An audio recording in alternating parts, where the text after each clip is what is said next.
అలా నేను చేస్తున్నానని ఎవడైనా చెబితే, నేను దెయ్యాలు నిలగొడుతున్నాను నీ నామాన అద్భుతాలు చేస్తున్నాను, నీ నామ ఆశ్చర్యకారాలు చేస్తున్నాను అంటే వాళ్ళ గురించి అంటున్నాడు, అక్రమము చేయువారులారా నా యొద్ద నుండి వెళ్ళిపోండి అంటున్నాడు. అది అక్రమం అంటున్నాడు.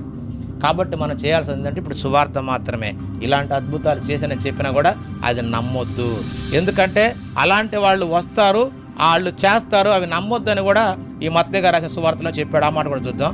అబద్ధ ప్రవక్తలను అబద్ధ క్రీస్తులను వచ్చి సాధ్యమైతే ఏర్పరచబడిన వారిని సైతము మోసపుచ్చుటకై గొప్ప సూచక క్రియలు మహత్కార్యములను కనబరిచెదరు కానీ అవి వాస్తవం కావు.